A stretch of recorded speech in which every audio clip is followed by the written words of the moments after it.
मैं एक ट्रेन से एक दिन आगरा जा रहा था। मुझे एक बंदा मिला, मेरे बगल में बैठा हुआ था। मेरी तरह लगभग उसकी भी ट्रेन छूटने ही वाली थी। हम दोनों ने एक ही साथ चढ़े थे। फिर हम लोग बात करने लगे।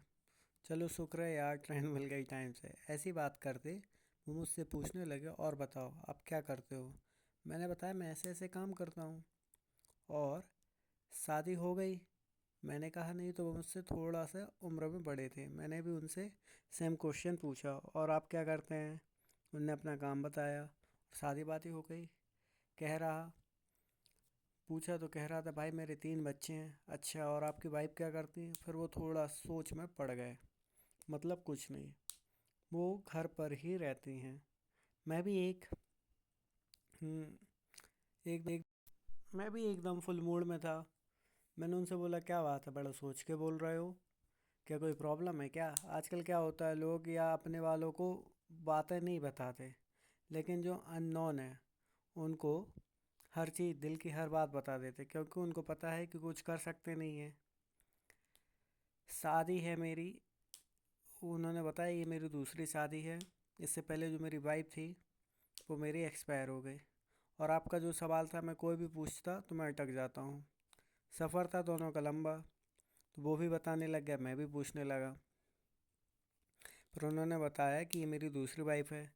फिर मुझे लगा कि ऐसा है माहौल, आजकल शादी होती है डाइवोर्स हो जाते हैं। मैंने उनसे पूछा क्यों, ऐसा क्या हो गया, दोबारा शादी करनी पड़ी।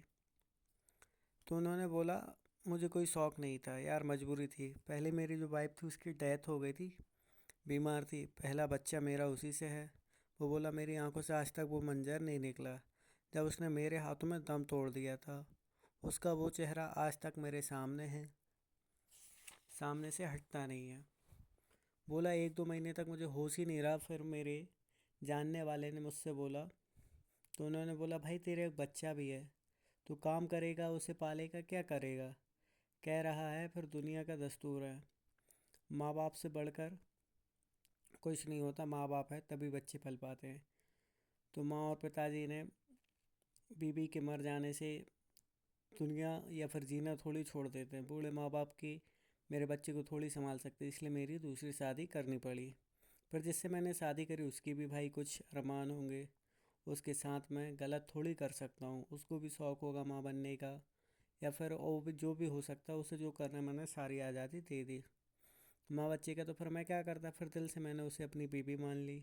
लेकिन जब भी आपका सवाल बीवी क्या करती है, मैं उसी अस्पताल के कमरे में पहुंच जाता हूं जब उसने मेरे हाथों में दम तोड़ा था। मैं आज तक कभी भी वहां से आगे नहीं बढ़ पाया हूं, और पूरी ज़िंदगी जो है आगे बढ़ गई है। कई दिनों तक उसके मायके में जाके उसके बिस्तर में सोया हूँ। मैं बस एक ही बात कहना चाहूँगा, जो इंसान आपके साथ है उसकी समय रहते कदर कर लो। ये सिर्फ एक एग्जाम्पल नहीं है। जो हमारे बड़े बुजुर्ग हैं, या हमारे ख़ानदान में भी हम देखते हैं, चाचा काका बाबा, जो भी रिलेटिव है जो पुराने हैं, वह अपने पार्टनर की हमेशा रिस्पेक्ट करते हैं, और पार्टनर उनकी रिस्पेक्ट करते हैं। यहाँ तक जो आपके घर में बड़े बुजुर्ग हैं, वह अपने हस्बैंड या वाइफ का नाम तक नहीं लेते, अपने बच्चों के नाम से या ए जी ओ जी करके बुलाते हैं। तो हमें पुरानी जनरेशन से ये चीज़ें सीखने को मिलती हैं, और सीखना भी चाहिए यार। एक दूसरे के हम पूरक हैं। भाई मेल फीमेल के बिना नहीं रह सकता, फीमेल मेल के बिना। हाँ, जो आजकल की जेन जनरेशन आ गई, या फिर आजकल लोगों में ये सोशल मीडिया देख के माइंड में गलत तरह के थॉट जो इनने पाल रखे, ये गलत चीज़ है। पर जो है सो सीधा है, जिसको दिल से प्यार है वह सब कुछ कर सकता है। और हस्बैंड का क्या है यार, हस्बैंड कुछ भी कर सकते हैं, वाइफ भी कुछ भी कर सकती है। पर आप एक दूसरे की रिस्पेक्ट करते हो, एक दूसरे की फैमिली की रिस्पेक्ट करते हो, एक दूसरे के लिए केयर प्यार, यही सबसे बड़ी ताकत है एक फैमिली की। अगर आपकी वाइफ अच्छी है तो आपकी फैमिली को वह समेट कर रखेगी। धन्यवाद।